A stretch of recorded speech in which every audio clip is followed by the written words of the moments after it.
এবারে জামাই ষষ্ঠীটা একদম অন্যরকম।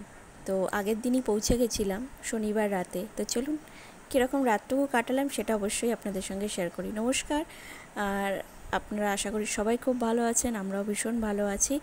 আর এখানে হচ্ছে জামাই ষষ্ঠীর আগের দিন কীরকম কাটালাম সেটাই আপনাদের সঙ্গে একটু ছোট্ট করে তুলে ধরি।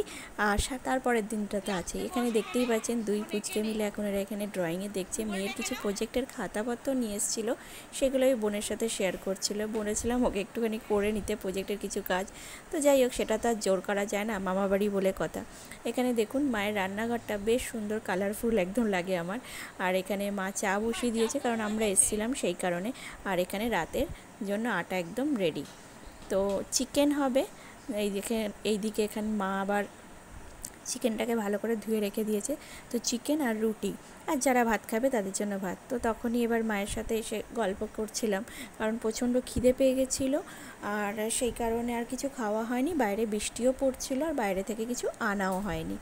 তো মাকে তাই কথা বলছিলাম যে মা দেখো লাইটের জন্য কী সুন্দর আমাদের বেশ একদম পুরো জল করছে, কারণ ওয়ালটা এত সুন্দর করে কালার করা, আর সেই কালারটার জন্যই আরও মুখটা বেশ ভালো লাগছিল, তাই না?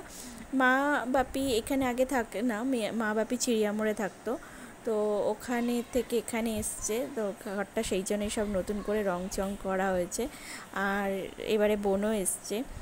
তা দেখুন এখন বোন এখানে ও প্রত্যেক টাইমে একবার করে একটা কিছু বার করবে, আর সব কিছু এইভাবে আবার গুছিয়ে রাখে।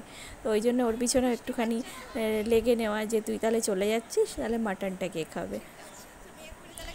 তো বেশ ভালোই লাগে যখন অনেক দিন পর আমরা একসাথে হই।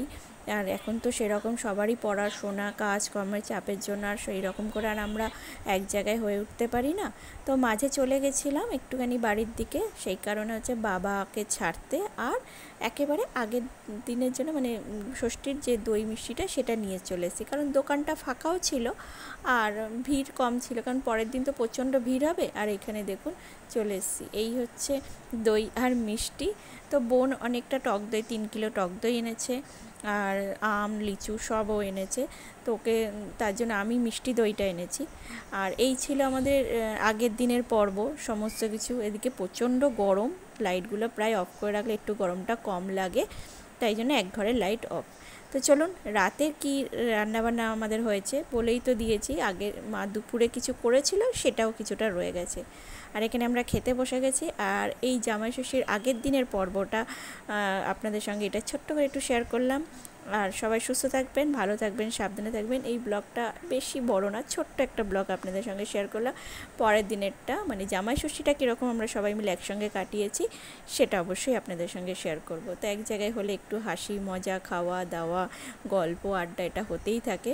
তো এই জন্য আমরা এখন সবাই খেতে বসে গেছি, বাচ্চাদেরকে খাওয়ানো হয়ে গেছে। আর এই দেখুন খেতে বসার আগে একটা ছোট্ট মানে ব্লগ আপনাদের সঙ্গে ছোট্ট করে একটু তুলে নিয়ে এখানে দেখুন মা বাপি আমি বোন আর পুচকে দুটোর খাওয়া হয়ে গেছে। আর এই যে বোন এখানে ছোট্ট করে সব কিছু স্মৃতির খাতায় একটা করে জড়িয়ে নিচ্ছে দিনগুলোকে, কারণ এগুলোই একটা সময় আমাদের কাছে স্মৃতি হয়ে থাকবে, তাই না?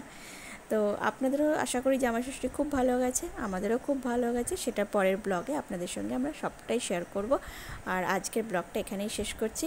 সবাই সুস্থ থাকবেন, ভালো থাকবেন, সাবধানে থাকবেন। দেখা হবে একদম মানে জামাই ষষ্ঠীর ব্লগ নিয়ে। এটা আগের দিনে চুলগুলো এরকম এলোমেলো হয়ে গেছে। তো চলুন খাওয়া যাক। আর আজকের ব্লগটা এখানেই শেষ করছি। টাটা।